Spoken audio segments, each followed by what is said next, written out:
J'ai commencé vraiment avec le petit distillateur de 2 litres de ma cousine. Je suis partie de là, de rien, et est arrivée là. Et il faut croire en toi, Sarah.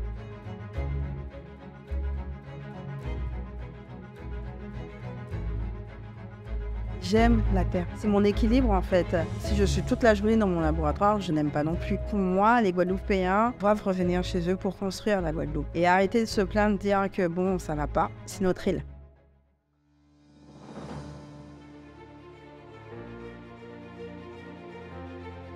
Tous les jours, je rencontre des chefs d'entreprise, des experts, des acteurs de la fonction publique qui partagent tous cette même ambition de créer un avenir plus durable en Guadeloupe et dans la Caraïbe. Cela m'a donné l'idée d'ouvrir ces conversations qui trop souvent restent confinées. Je suis Bertrand Viret et l'objectif de ce podcast est de vous faire découvrir les enjeux environnementaux de nos îles et pourquoi pas de vous inspirer vous aussi à devenir des acteurs du changement. Bienvenue dans Régénération Caraïbe. Bonjour Sarah. Bonjour Bertrand. Alors Sarah, je te laisse te présenter. Oui, alors moi c'est Sarah Gobert. J'ai fait des études en chimie, chimie environnementale. J'ai travaillé en 2007 un an à l'INRAE ici et après je suis partie au Canada travailler toujours dans le domaine de l'environnement. Et après ça, en fait, je me suis toujours dit je pars pour mieux revenir. Donc à un moment donné, j'étais sur les routes du Québec, j'ai fait 2h30 de route et j'ai dit c'est le moment de rentrer chez soi. Yes. Je suis rentrée. Et tu es rentrée pour directement... Enfin, là, en ce moment, tu as fondé les Jardins d'Ayo. Voilà, pas directement. D'accord. En fait, c'était vraiment l'appel de rentrer chez moi. Ouais. Et j'ai travaillé ici, toujours dans le domaine de la chimie. Parce que, en fait, quand moi, en 2007, j'ai eu mon diplôme de chimie en environnement, j'ai toujours voulu entreprendre. Je ne sais pas en quoi. Ouais. J'avais pas cette maturité pour entreprendre. D'accord. Et après, donc, je suis revenue. J'ai travaillé dans mon domaine et tout, dans différentes structures. Ouais. Et par la suite, j'ai dit, comme quand je suis revenue ici en Guadeloupe, j'ai eu ce déclic-là. Et j'ai dit, là, c'est le moment d'entreprendre. Donc, j'ai fait plein de choses pour entreprendre. J'ai même voulu faire des confitures. J'ai fait de la farine avec les... parce que mon père a un grand jardin. Donc, il y a beaucoup de fruits qui se gaspillaient. Donc, j'ai dit, mais j'en avais pas suffisamment. J'ai dit, bon, tu pourras pas vivre de confiture avec moins de sucre et tout. J'ai fait aussi des farines de frites à pain et tout ça. J'ai dit, bon, il faut quand même beaucoup. Et après, en fait, quand mon dernier travail, j'étais pas à ma place parce que j'étais dans un bureau toute la journée. Et moi, il me faut quand même un peu d'espace. Donc, et là, en fait, j'étais en congé maladie. Et la chose que je pouvais faire, c'est mettre des graines dans des pots. Et alors, je me suis dit, c'est ce que tu dois faire de ta vie, mettre des graines dans des pots. Et après, donc, j'ai planté beaucoup de plantes aromatiques médicinales. J'ai fait du bouturage, j'ai fait tout ça. Après, je me suis dit, mais bon, ces plantes, il faut les couper. Je les coupe. Par exemple, la 3 tasses, la citronnelle. Mais qu'est-ce que je peux faire avec ? Et c'est à ce moment-là, la chimiste est revenue.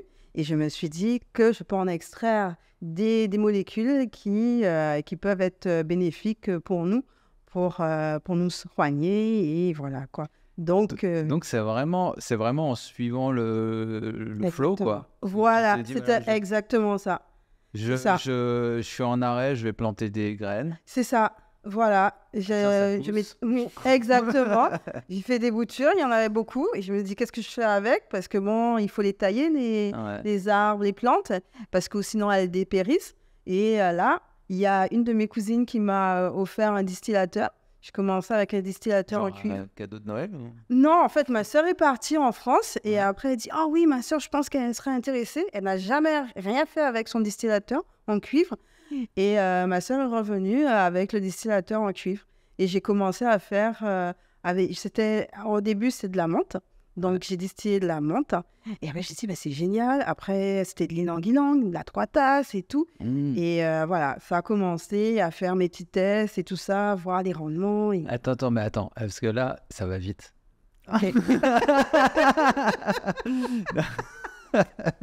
Non, c'est bien.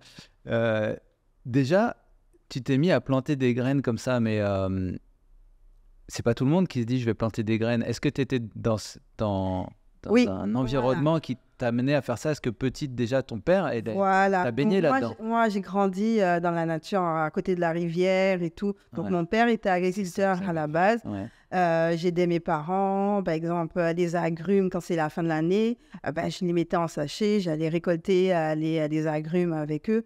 Ma mère, elle vendait des bouquets de fleurs le samedi, donc je coupais les fleurs la veille pour qu'elle puisse faire ses bouquets et pour qu'elle puisse vendre. Donc, j'ai grandi dans ça. Ouais, j'ai grandi dans ce milieu très, très rural, en fait. Et c'est pour ça que je disais que rester dans un bureau toute la journée, ça me convenait pas. Non. C'est vraiment... Mais aussi, j'aimais la chimie. Donc, je me suis dit, allier, en fait, ce projet, c'est vraiment la chimie et l'environnement, tout ce qu'il y a autour de moi, quoi. Le valoriser. Ah ouais, c'est super. Donc là, tu t'es dit, OK, je vais distiller ça. Mais un distillateur, normalement, c'est pas, genre, il faut pas le déclarer? Oui, il faut le déclarer. Excuse-moi, je t'ai peut-être grillé. Hein. Non, mais c'est vrai parce que je vais pas, je savais qu'il fallait le déclarer, mais c'était un peu flou. Et bon, la douane elle dit juste qu'il faut déclarer, il faut remplir un papier. Alors, il faut remplir le papier disant comme quoi que je fais uniquement de l'huile essentielle et non pas de l'alcool. Ouais. Et après, c'est tout. Hein. D'accord. Donc, il faut remplir le papier. Et alors là, la chimiste, parce qu'effectivement, c'est pas tout le monde qui saurait utiliser un distillateur comme ça. Si tu parlais de molécules, etc. Comment... Alors déjà, tu as distillé plein de choses, tu as dit, tu as fait de la menthe, tu as tout ce que tu as... Oui. J'ai distillé beaucoup de plantes, mais tout ce qu'il y avait dans le jardin qui poussait et qu'il y en avait un peu trop, quoi. Donc, j'ai distillé tout ça et je regardais aussi les publications scientifiques, à savoir lesquelles qui ont le plus de principes actifs que d'autres, etc. Et aussi la faisabilité. Donc, par rapport au climat, parce que les huiles essentielles, il faut des volumes importants pour avoir peu. Ah oui, c'est-à-dire par exemple, pour ça dépend de la plante. Vraiment... Et c'est pour ça, en fait, que j'ai commencé comme ça. C'est qu'il y a certaines plantes où il y avait vraiment pas beaucoup de rendement. Donc, j'ai dit, on va pas se lancer avec cette plante-là. Et il y en avait d'autres qui avaient beaucoup plus. Donc, j'ai sélectionné, par exemple, la Tumo, la rose porcelaine, la citronnelle et aussi la 3 tasses, où les rendements étaient suffisants pour faire une production, une production et que je puisse en vivre. Quoi. D'accord. Voilà. Tu as commencé ça quand? Alors, en 2019, voilà. En 2019, et j'ai vu qu'en 2020, déjà, tu avais gagné un prix. Oui, alors, fin décembre 2020, donc en 2019, j'ai dit, c'est ce que je veux faire. Donc, j'ai passé un bac pro en horticulture. Tu as repassé un bac? Oui, exactement. Okay. Bon. Voilà, il faut ça, parce qu'en fait, pour avoir, on m'a dit, pour avoir un terrain agricole, il faut avoir un diplôme agricole. Donc, j'ai dit, pourquoi pas. Donc, je l'ai passé à distance et j'ai obtenu le bac pro. Et je me suis rapprochée de la SAFER pour avoir un terrain agricole. Et ils m'ont donné un terrain en GFA à Petit Canal. Wow. Donc, avec ce terrain-là, je me suis dit, super, tu as ton terrain, tout, mais c'est un terrain qui fait partie de la forêt sèche, donc on ne peut pas tout couper et tout, donc il y a certaines contraintes. La chimie, je maîtrise, voilà. Ouais. Mais moi, l'agriculture est surtout à Petit Canal. Moi, je suis originaire de Goyave, qui est très humide. Les Petits Canals, c'est très sec, il y a des roches et tout. Donc, je fais partie toujours des JA, des jeunes agriculteurs. Et sur leur groupe WhatsApp, ils ont mis Green Startup, le premier concours organisé par la région Guadeloupe. Et je me suis dit, pourquoi pas, je vais y participer. Parce qu'en fait, je me suis dit qu'il me fallait un soutien technique. C'est même pas au niveau de la dotation, j'ai eu une dotation, mais c'est le soutien technique qui m'intéressait. Que quelqu'un qui s'y connaisse plus que moi en agronomie puisse m'aider. Et j'ai eu le premier prix dans la catégorie futur agriculteur. Donc, j'ai eu une dotation de 20 000 € plus ce soutien technique. Et c'est un ingénieur agronome, M. Sully Gabon, qui me soutient. Et jusqu'à maintenant, il me soutient. Génial. Et à chaque fois que j'ai une question, j'ai ça, les ravageurs, par exemple, les fourmis manioc et tout, il est là pour me soutenir. Et j'ai eu encore même plus parce que je me dis, j'ai une famille agricole. Parce que pendant ce concours-là, on nous désigne en fait des gens qui sont dans le milieu agricole. Et ces personnes-là me suivent toujours. Quand j'ai un problème au niveau de mes cultures et tout, c'est des gens de la chambre d'agriculture et tout, et qui qui m'aide jusqu'à maintenant pour m'aider sur mes différentes problématiques. Mais c'est génial, ça veut dire qu'en fait, ça, je ne savais pas, tu maîtrises toute ta chaîne. Donc toi, tu as décidé, parce que tu aurais pu dire, moi, je suis chimiste, je distille et je vais me fournir chez des producteurs qui produisent. Oui, mais j'aime la terre. Voilà. Ça. Parce que je me souviens que quand ça n'allait pas, la chose qui allait, c'est planter. Donc, c'est mon équilibre, en fait, entre planter et être dans mon laboratoire. Si je suis toute la journée dans mon laboratoire, je n'aime pas non plus. Donc, c'est vraiment ça. C'est que je voulais vraiment, peut-être aussi mon côté un peu perfectionniste.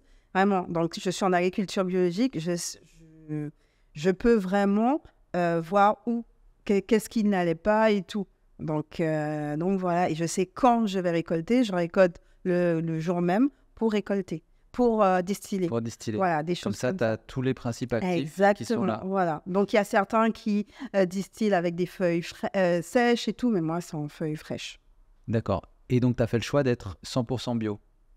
Oui, il y a certains où je n'ai pas encore, par exemple, la rose porcelaine. Je n'ai pas encore planté de la rose porcelaine. Là, c'est pas en bio. D'accord. Oui, mais ça, tu ne pourras pas en planter en organe de terre, si? Non, en organe de terre, je ne vais pas le faire, mais j'ai, avec le projet a évolué, j'ai aussi un terrain avec l'ONF, une concession ONF qui est à Goyave, dans une... c'est plus propice à la rose porcelaine. Et là, je vais planter de la rose porcelaine de la Toumo. Voilà. D'accord, ok. Donc, pour l'instant, tu es bio sur ce que tu produis. Exactement. Voilà. Et tu comptes l'être sur les autres? Oui. En fait, la concession ONF est déjà en bio aussi. D'accord. Voilà. Et dans le processus de chimique de la distillation pour les huiles essentielles, est-ce que si par exemple on n'était pas bio, est-ce que les polluants ils se retrouvent concentrés ou est-ce qu'ils sont du coup éjectés du produit? On les retrouve. On retrouve les polluants.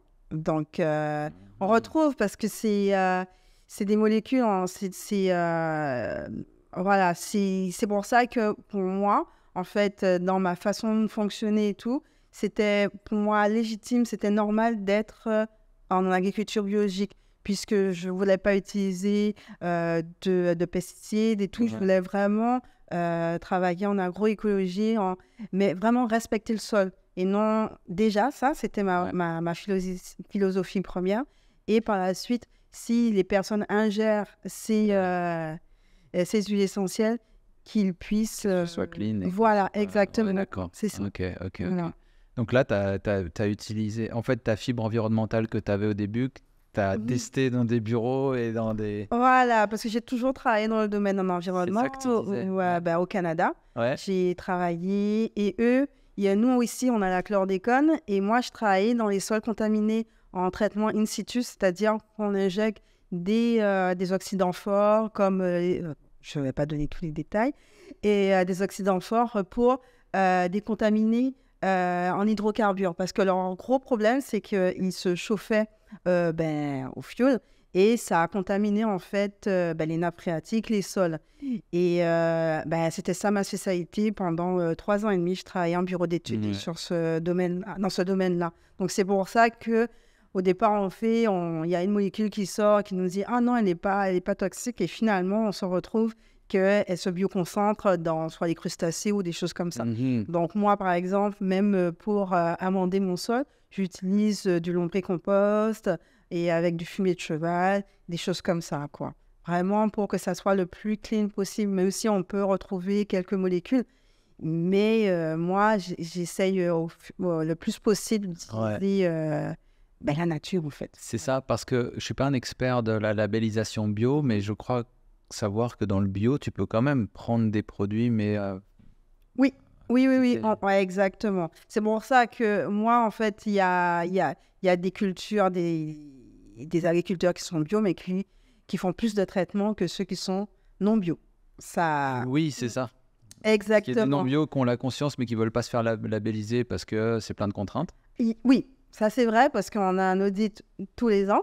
Ouais. Et donc, moi, c'est sur le terrain et en plus au niveau du laboratoire. Donc, c'est vrai que c'est beaucoup de contraintes. Ouais.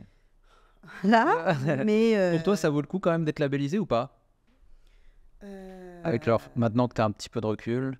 Un petit peu de recul, oui, mais c'est vrai qu'il y a beaucoup de contraintes. Les gens qui n'aiment pas tout ce qui est administratif et tout, c'est vrai que ça peut user. Par contre, sur la commercialisation, ça t'aide ou... Certains clients regardent vraiment que ça soit labellisé bio. Et il y en a d'autres, en fait, ils sont plus sensibles à que ça soit local.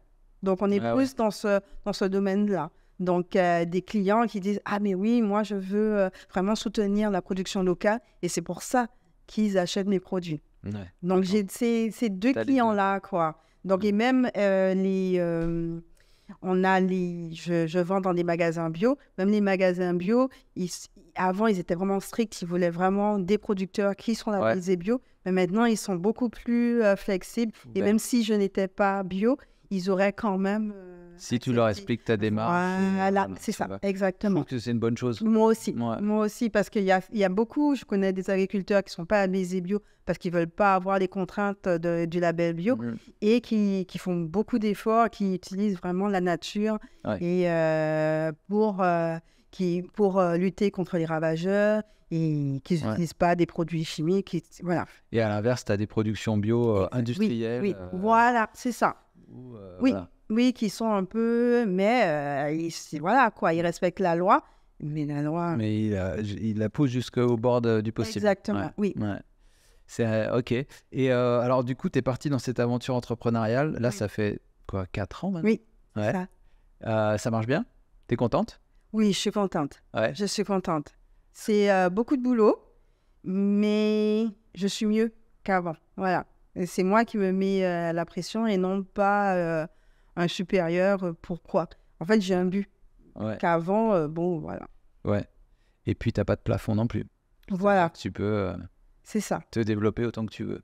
Exactement. Et voilà, c'est moi qui décide. J'ai des partenaires, des choses comme ça, mais je décide. C'est du travail, mais ça ne me dérange pas du tout. Est-ce que tu es rendu déjà à l'étape où tu es passé par des recrutements? Tu as une équipe avec toi? Oui, en septembre. J'ai recruté une personne à mi-temps pour le laboratoire. Et là, c'est vrai, hein, c'est la croix et la bannière pour embaucher quelqu'un. Ah ouais. Et là, pour la partie agricole, je veux embaucher 2 personnes parce qu'en fait, mon souci, c'est que je suis à la fois à Goyave et à Petit Canal. Donc, les personnes du Nord Grande Terre, Goyave, c'est un peu loin. Et voilà. Donc, du coup, ça sera vraiment un temps plein séparé en 2 mi-temps. Et là, je suis en processus. J'ai déjà sélectionné les 2 personnes qui seront avec moi. Il y en avait une c'était une ancienne stagiaire et qui m'a dit « Je veux travailler avec toi ». Super. Et voilà, j'ai dit « Je réfléchis, il faut que je trouve les financements et tout ça. Je sais que j'ai besoin de quelqu'un. » Et elle va commencer. Génial. Mais alors, du coup, tu fais tout parce que déjà, tu plantes, tu transformes, tu mets en marché. Et tout ce qui est marketing, comme ça, c'est d'autres métiers encore. Tu as tout appris sur le tas? Oui. Alors, le marketing et tout ça, la communication, je vais l'avouer, c'est pas mon truc. Donc, ça fait pas longtemps, je travaille aussi avec quelqu'un qui s'occupe de mon compte Instagram.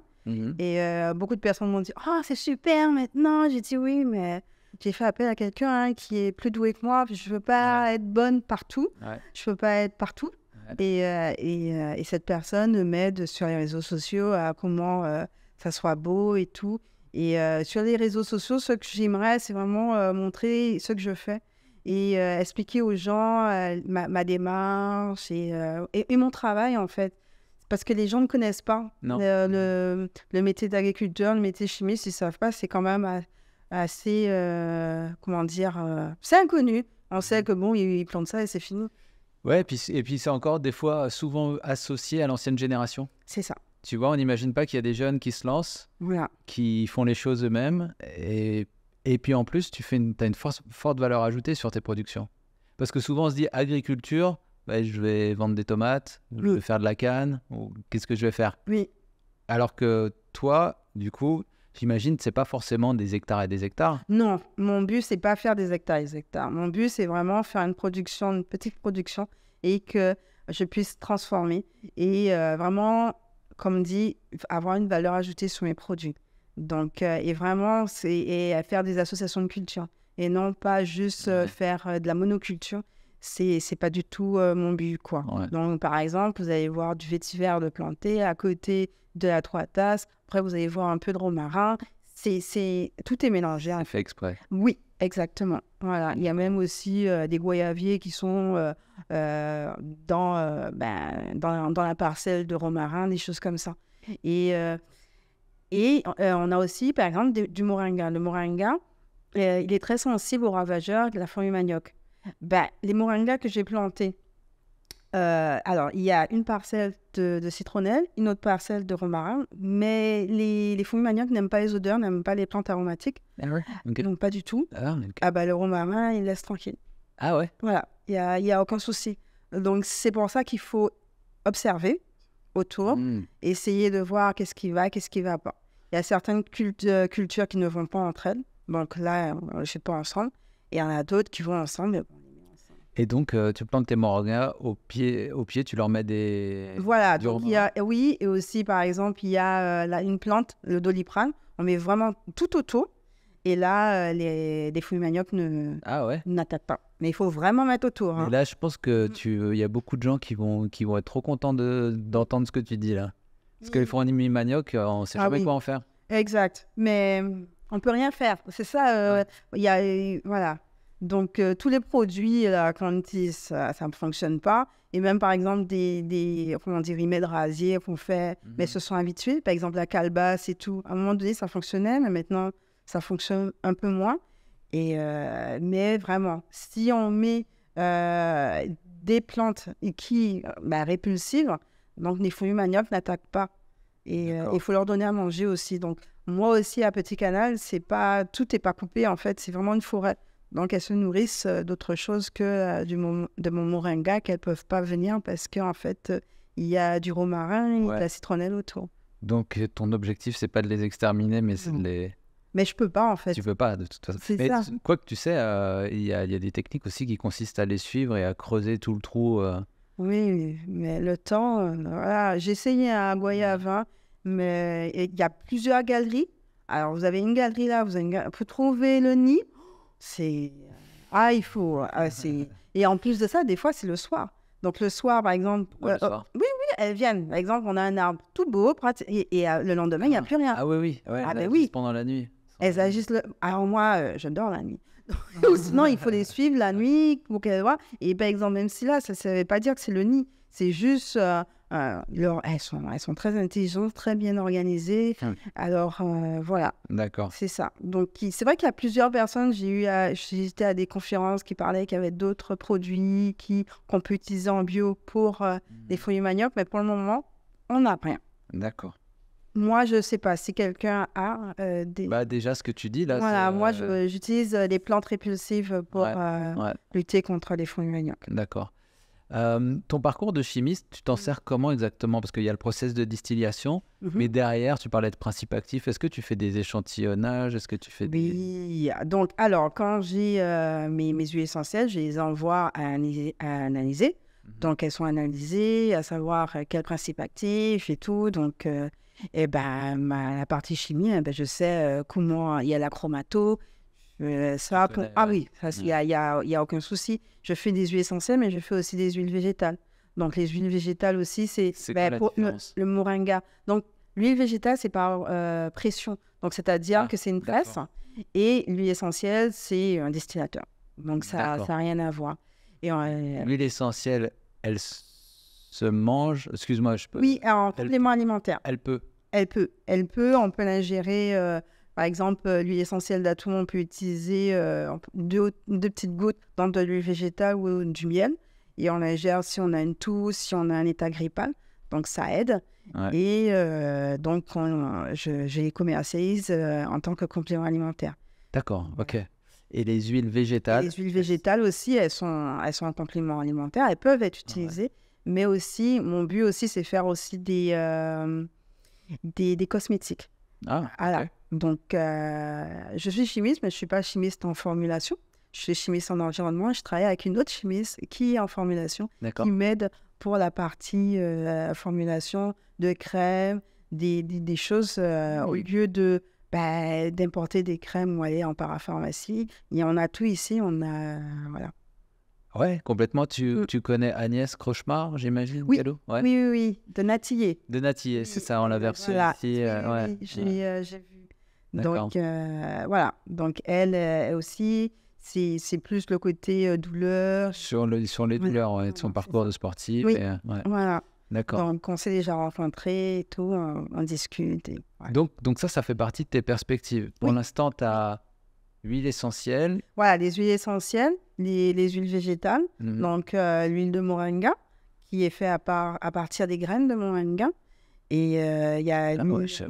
c'est ça, parce qu'elles ont l'air sèches, les graines, comme ça. Non, mais elles ont de l'huile. Ah ouais. Elles ont de l'huile et tout. Et il y a l'huile de carapace, ça s'appelle l'huile de ricin.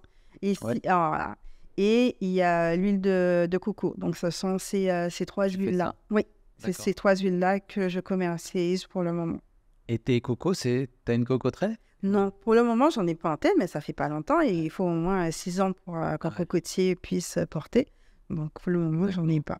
Et, mais ça devient de plus en plus rare, les cocos, parce qu'en fait, les gens l'utilisent pour l'eau de coco et tout. Donc, c'est un peu une pénurie. Et j'ai entendu parler cette semaine de la maladie des cocos qui se répand. On avait déjà entendu parler, oui. Parce qu'on avait sur le terrain de mon père, il y avait un cocotier qui était malade, on croyait que c'était ça. Donc, ils étaient venus, le Freedom, c'est ça?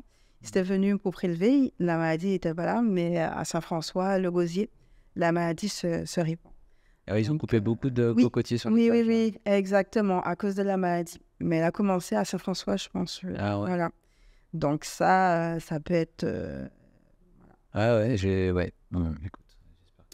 J'espère qu'on trouvera quelque chose, parce que aussi pour les agrumes, c'est ça qui s'est passé aussi.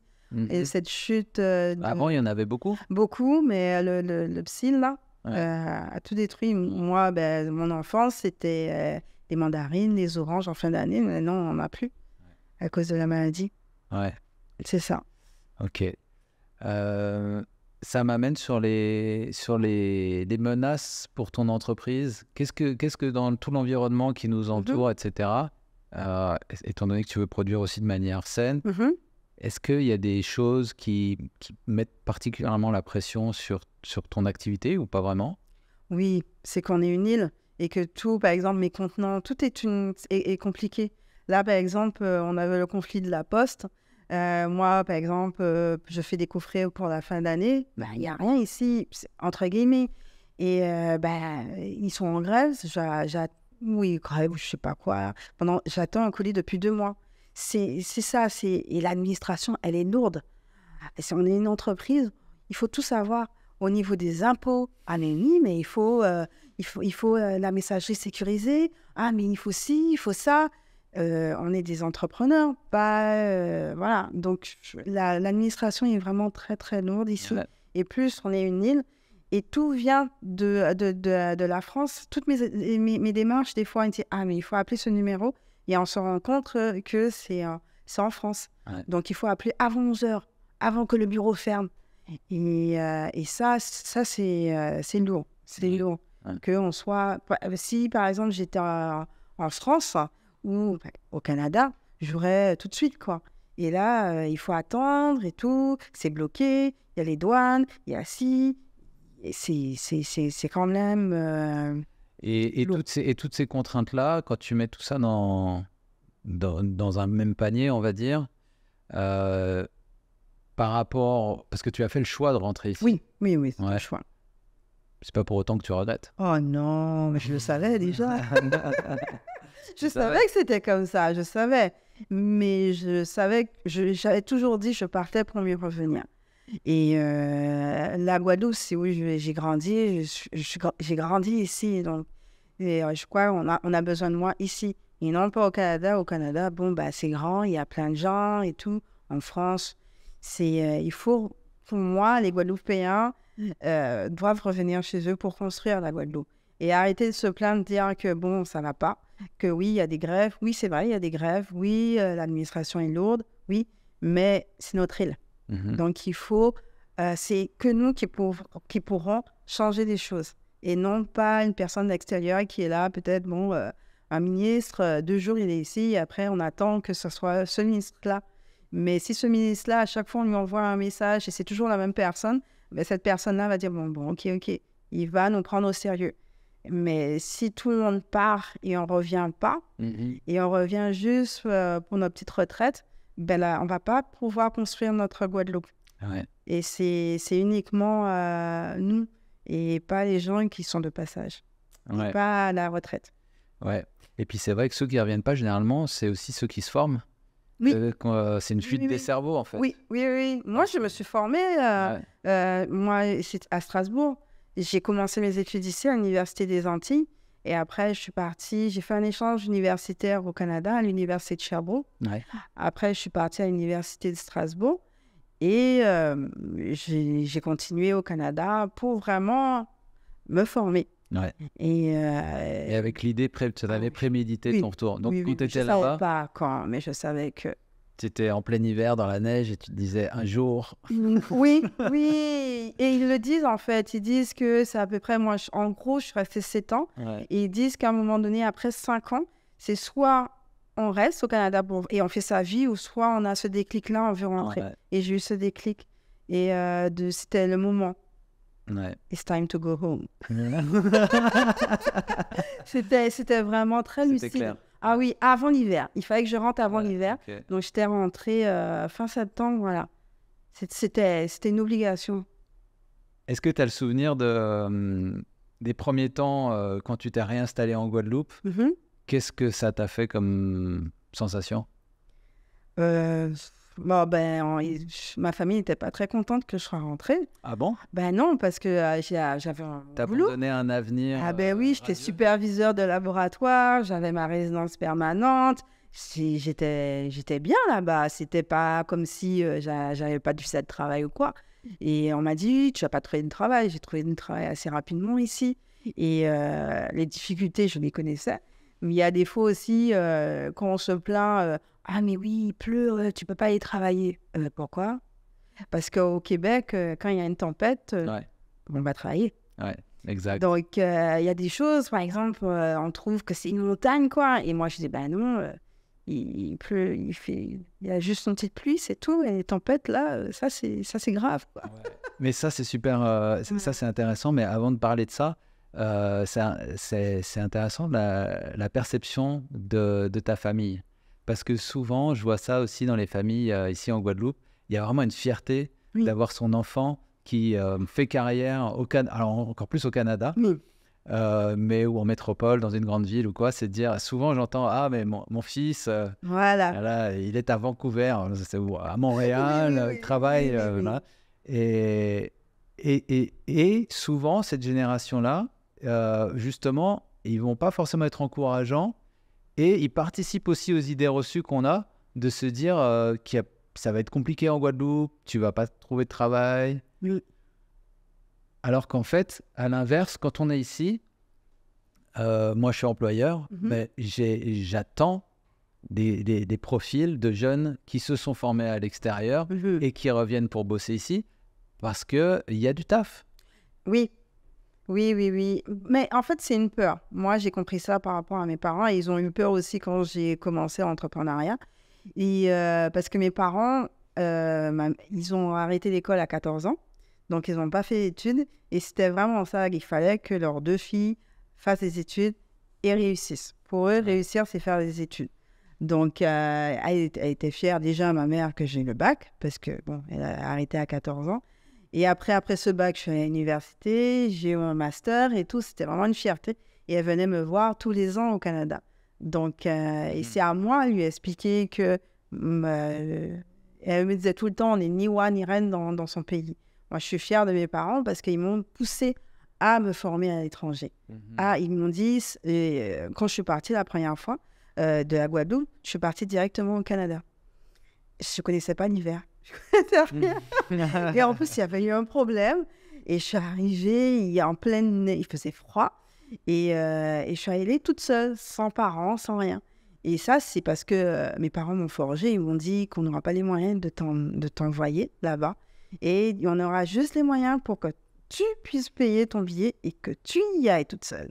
Et ça, je les remercie tous les jours de m'avoir donné cette force de caractère, de pouvoir me débrouiller toute seule. Et aussi dans l'entrepreneuriat, j'ai ça.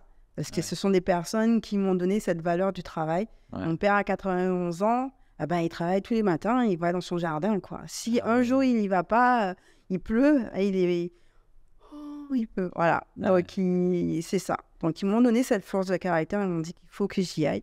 Et j'ai pu faire toutes mes études et aller toute seule, quoi. Si tu étais resté ici, déjà, est-ce que tu aurais pu te former ici? Dans ce que tu as appris, est-ce qu'il y a des formations équivalentes?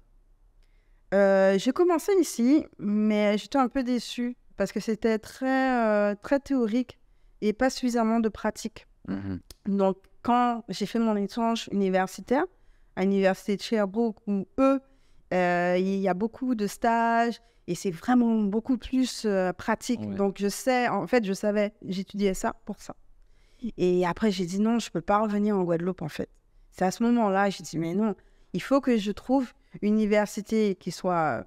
parce que j'étais boursière. Donc, l'université Louis Pasteur, à cette époque, on appelait l'université Louis Pasteur à Strasbourg. C'était une très bonne université en chimie. Et j'ai dit, je vais aller là. Et donc, je suis allée là. Et c'est une très, très bonne université en chimie. D'accord. Et il y avait la partie plus pratique qu'il y a ici, la théorie. Je pense qu'ici, j'aurais pu avoir juste au master. Mais j'avais envie d'aller voir ailleurs. Je ne connaissais même pas l'hiver. Je ne voyagerais pas, mais... Donc, tu ne pouvais pas apprécier le climat d'ici. Voilà, exactement, c'est ça. Et quand il fait chaud, je dis oui, mais le froid, c'est difficile. C'est moins drôle. Exactement. Voilà. D'accord. Ok.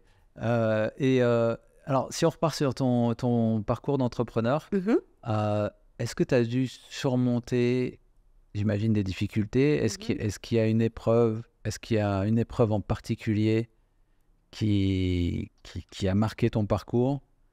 Ou est-ce que ça s'est passé de façon plutôt fluide? Ah non, pas du tout fluide. Je mentirais. Oui, et il y aura encore des difficultés. Mais je fais comme si, par exemple, quand j'étais au Québec, j'affrontais des tempêtes de neige. C'est la même chose. Ça monte, ça descend. Et il faut avoir cette force de caractère et croire en soi. Encore au Québec, il y avait une émission qui s'appelait « Tout part de soi ».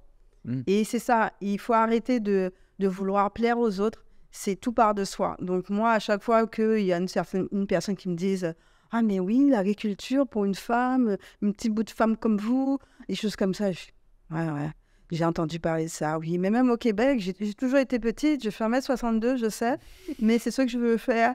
Donc je ne fais pas pour les autres, je fais toujours pour moi. Et donc, j'aurai toujours des embûches, mais à chaque fois, je me dis, oui, je sais que... Et après, je m'assois, je médite, et je me dis, tu es parti de là, de rien, et tu es arrivé là, et tu vas arriver là, tu vas arriver là. Et il faut croire en toi, Sarah, c'est tout. C'est bien. Est-ce que j'entends beaucoup d'entrepreneurs, j'en fais partie, qui aiment bien visualiser où est-ce qu'ils veulent être rendus dans tant de temps. Est-ce que tu fais ce genre de choses, toi? Ou comment tu fonctionnes? Comment tu te projettes dans l'avenir avec ton... Alors, oui, je me projette, mais j'essaie de vivre l'instant présent aussi. Voilà, parce que si on se projette, on veut ça, et après on est déçu. Donc moi, franchement, je vis le moment. Maintenant, je me dis, j'ai commencé vraiment avec le petit distillateur de 2 litres de ma cousine. Et là, j'ai un distillateur de 250 litres. Alors, je suis contente. Voilà. Et après, j'aurai un autre distillateur. Je sais que, par exemple, en 2024, j'aurai ça. Je vais acheter un plus gros distillateur et tout.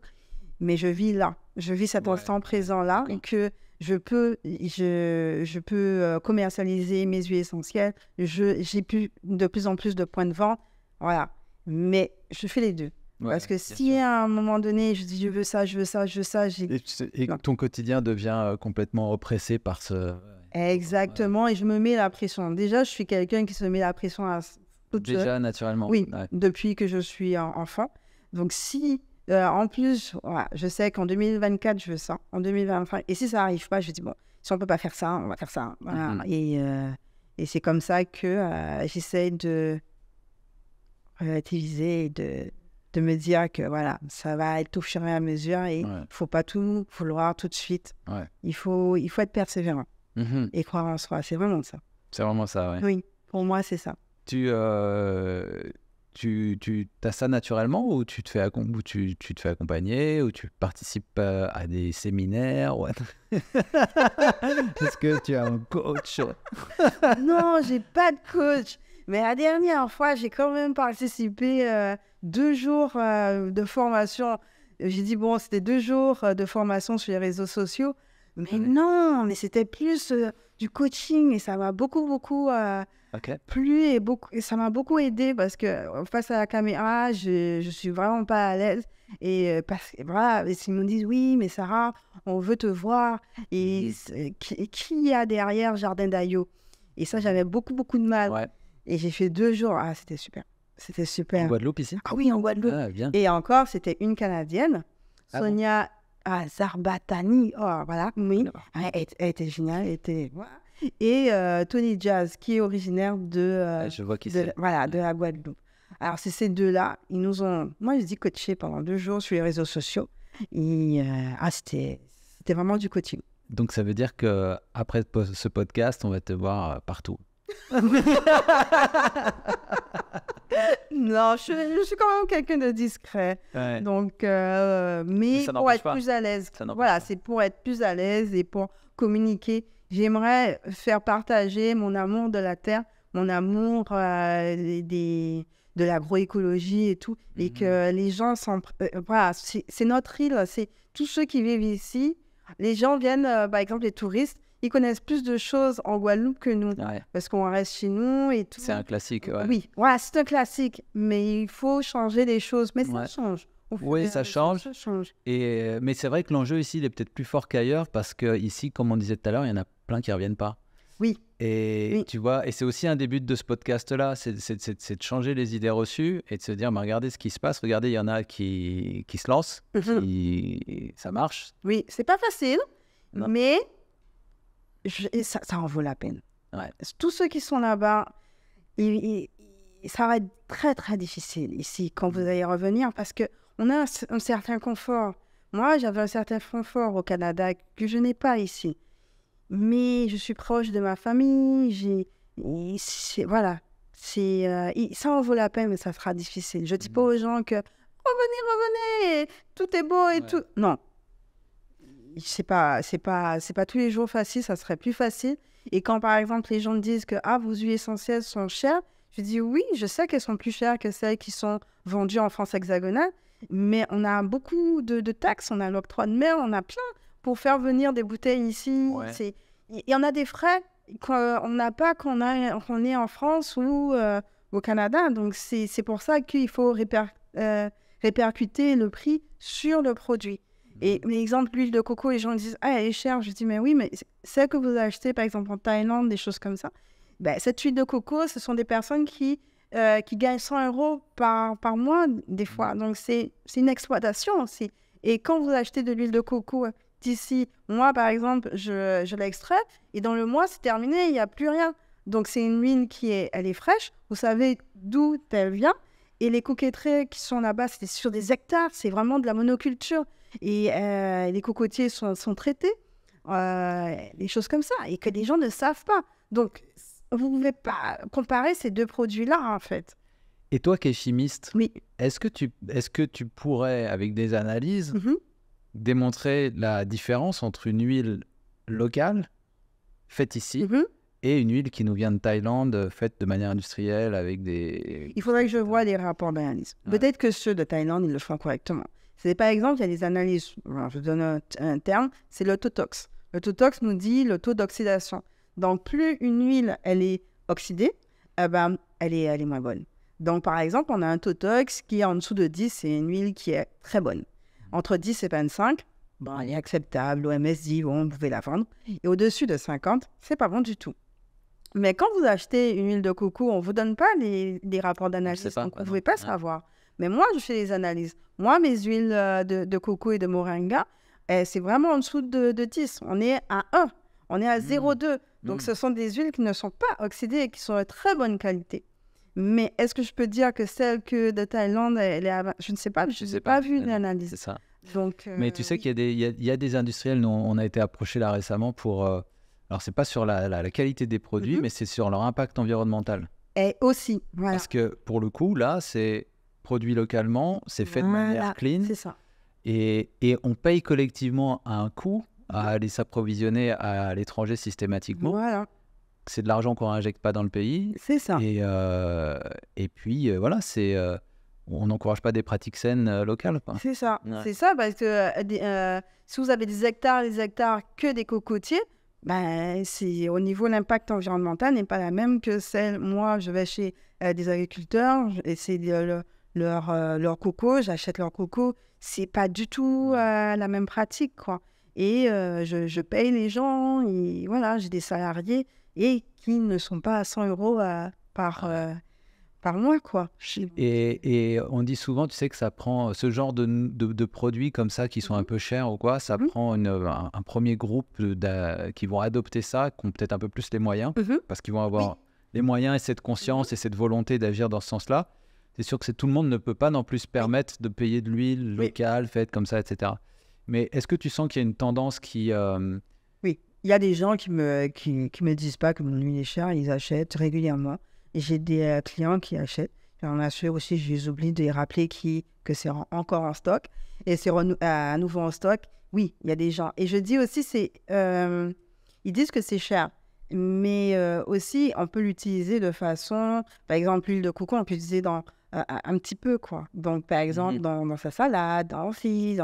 Et on dit que l'huile de coco est chère. Mais par exemple, pour une voiture, on ne dit pas qu'elle est chère.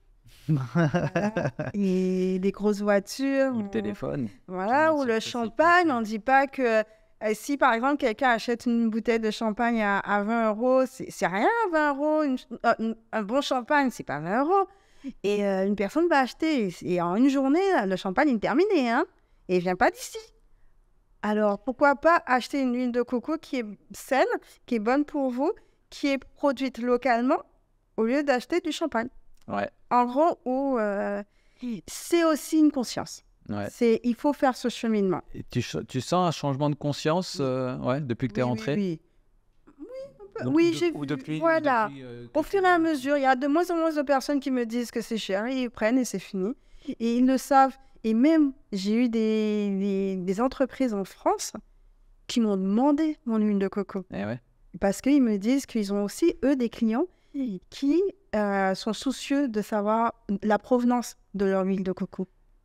Mais ouais. Voilà, donc j'étais vraiment étonnée. Et je me dis oui, parce que nos clients veulent que les produits viennent de petits producteurs et non pas d'industriels, quoi.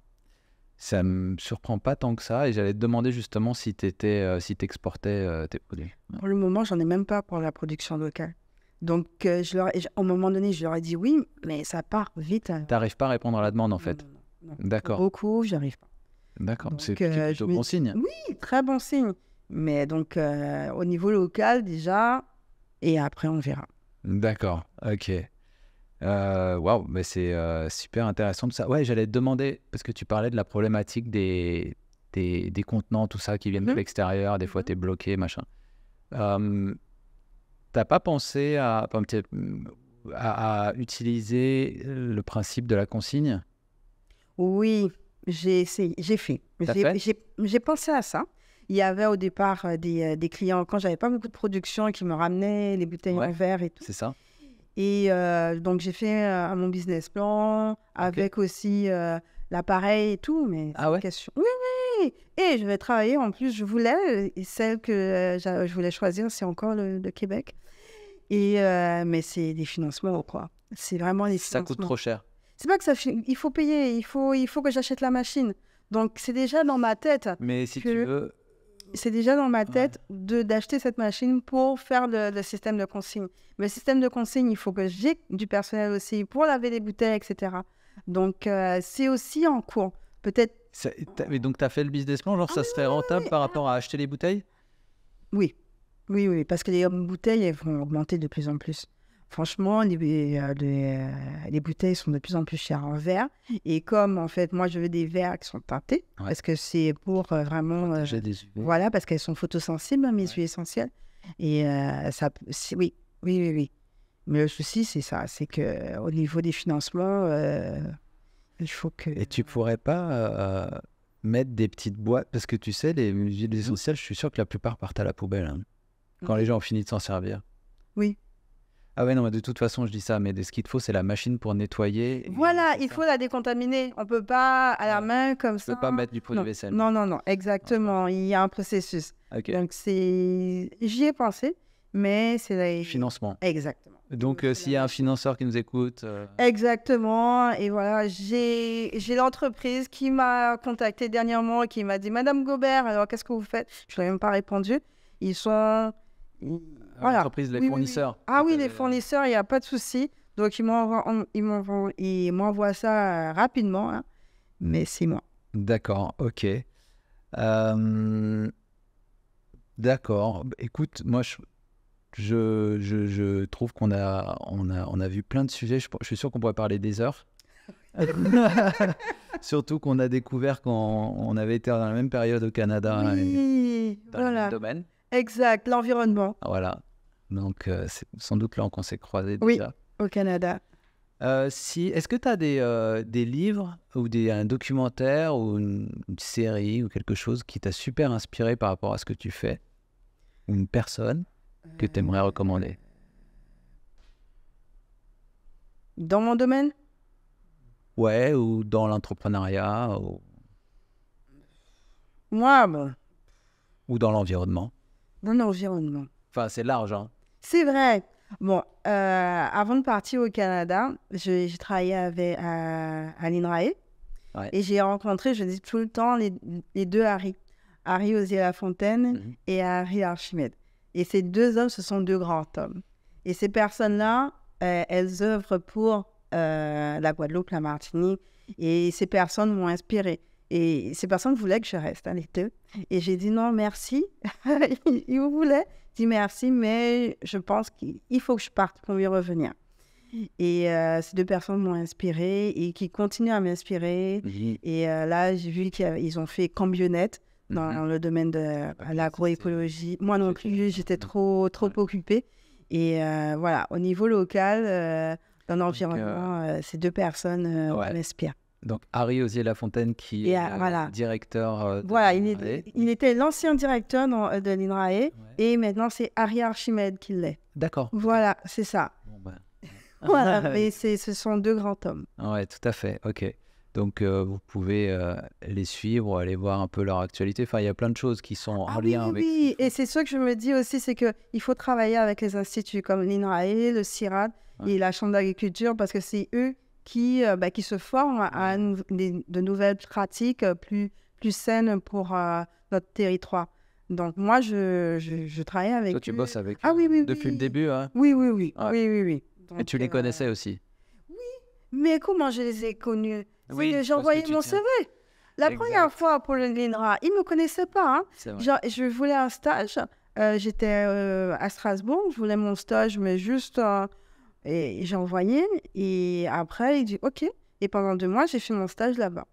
Et quand j'ai eu mon master, j'ai dit je cherche du travail. Comme j'avais déjà fait mon stage de 2 mois là-bas, eh bien, ils m'ont embauché en tant que VCAT.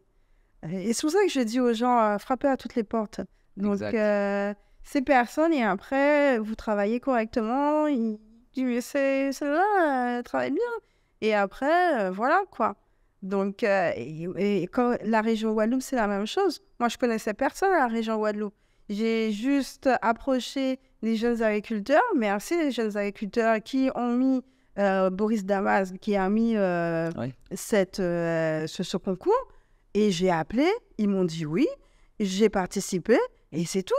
C'est aussi simple que ça, c'est pas comme il y a des ressources, il faut se bouger. Il faut se bouger. Ouais. Si on reste chez soi dans son canapé, ça ne marchera pas. Ouais. Mais si on ne frappe pas toutes les portes, il y a certaines qui vont rester fermées, c'est vrai, mais il y en a d'autres qui vont s'ouvrir. Et celles qui vont s'ouvrir, elles vont s'ouvrir et ça sera super. Et même, par exemple, à la région Guadeloupe, en juin, on est parti, la délégation Green Startup, on avait les anciens lauréats et les nouveaux.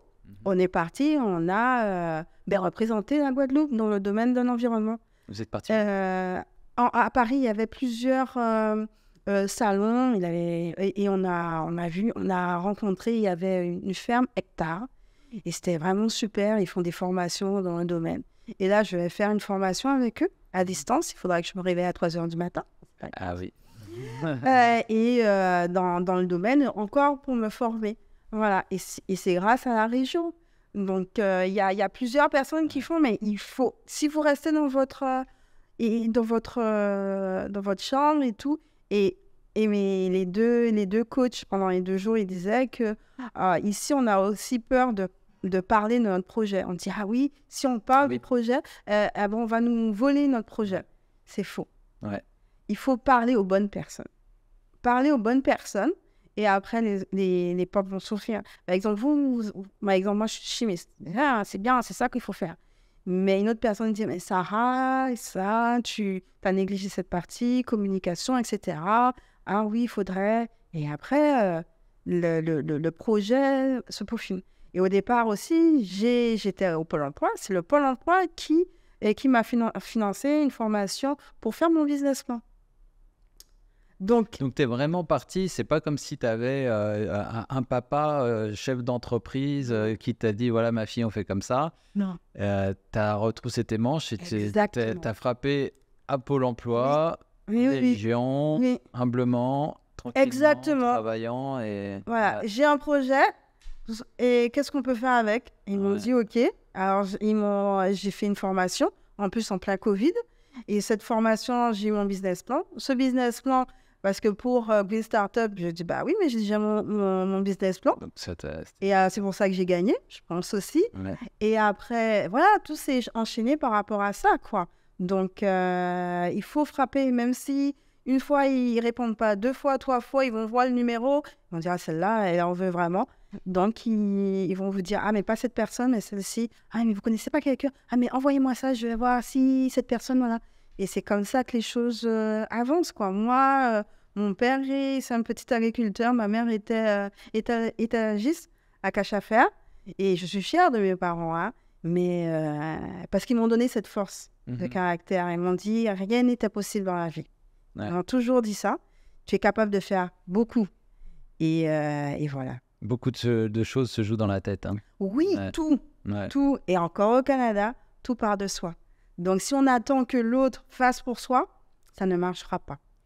Qu'est-ce que tu donnerais comme conseil à quelqu'un qui nous écoute, un ou une antillaise, Guadeloupe, Martinique, Guyane, qui est en métropole au Canada et qui se pose la question, j'aimerais rentrer, mais c'est peut-être chaud, je n'ai pas trouvé de travail. Qu'est-ce que tu dirais ? Moi, je suis partie un peu, mais j'avais pas de travail. Et quand je suis revenue ici, j'ai trouvé du travail. Donc, rien n'est impossible. Si moi, j'ai trouvé, une autre personne va trouver du travail ici. Et si vous ne trouvez pas de travail, vous allez créer votre travail. Et vous allez frapper aux portes du Pôle emploi. Le Pôle emploi va vous permettre va vous former, en fait. Et après, vous allez faire ci, vous allez donc rentrer. Ouais. Si vous avez vraiment envie de rentrer, rentrez. Mais vous aurez des embûches, ça, vous devez vous attendre à ça, mais rien n'est impossible. Ok, rien n'est impossible, c'est un bon message. Bon, dernière petite question, on se projette dans le futur. Oui. On est en 2043. Ok. Et là, tu apprends sur ton téléphone cellulaire moléculaire du futur une super bonne nouvelle. Ok. Pour nos territoires. Ok. Ça serait quoi ? 2043, qu'on n'ait plus de problème d'eau usée, d'eau potable, qu'on puisse gérer nos déchets, qu'on puisse gérer tout ça en fait, qu'on y arrive parce que au niveau des transports et tout, c'est ça, c'est vraiment qu'on soit autonome par rapport à ça, nos ressources, qu'on arrête de dire que bon, ça ne fonctionne pas, mais qu'on puisse vraiment gérer toutes nos ressources et que s'il y a un problème, on ne sait jamais, hein, s'il y a une guerre et tout, qu'on soit autonome par rapport à soi, qu'on ait une autosuffisance alimentaire. Ça serait intéressant, oui. Donc ça serait la bonne nouvelle. Exactement. On a atteint 100% d'autosuffisance. S'il y a un problème, par exemple, quand on a eu LKP, il n'y avait pas de lait, les gens étaient paniqués. Donc là, qu'on ait cette autosuffisance alimentaire, j'aimerais qu'on ait du lait aussi d'ici. Il y a des vaches. Il y en a eu à une époque. Voilà. On faisait même produisait du yaourt. Donc on peut faire des yaourts, on peut faire tout ça, quoi. Donc, et tu vois, les idées reçues, moi j'entendais dire qu'ici c'était à cause du climat, le fromage, etc. C'était compliqué. En Afrique, ils font du fromage. Il y a une lauréate de Green Startup qui veut faire du fromage de chèvre. C'est vrai, exactement. C'est possible. C'est possible. C'est les idées reçues. Et par exemple, les transports sont très mauvais ici. Moi, je suis allée à la Barbade, c'est une île qui est plus petite qu'ici. On peut aller d'un point à un autre en bus. Alors... Sans attendre. Exactement. Parce qu'ici, on peut, mais il faut attendre. Une heure des fois. Donc, c'est ça. Même les transports et tout ça, qu'on soit organisé et qu'on puisse, s'il y a un problème, le bateau ne rentre pas, qu'on puisse se débrouiller tout seul, quoi. Et pour ça, on a besoin justement de tous ceux qui sont partis, qui reviennent, qui nous aident. Avec tout leur savoir, toute leur connaissance. Yes. Super. Sarah, merci beaucoup. Mais merci à toi. Ça m'a fait plaisir de te recevoir. On a passé un bon moment. Je te souhaite tout le succès que tu mérites. Merci beaucoup. Et on se retrouvera probablement à d'autres occasions. Mais oui. Au Canada encore Peut-être. Ou sur une autre île. Ou sur une autre île, ce serait pas mal. Merci à tous d'avoir suivi cet épisode. On espère que ça vous a plu, que vous avez appris des choses, que vous allez partager, vous abonner, continuer de nous poser des questions. Et on se donne rendez-vous dans un prochain épisode. Écoute, Régénération Caraïbe, le podcast.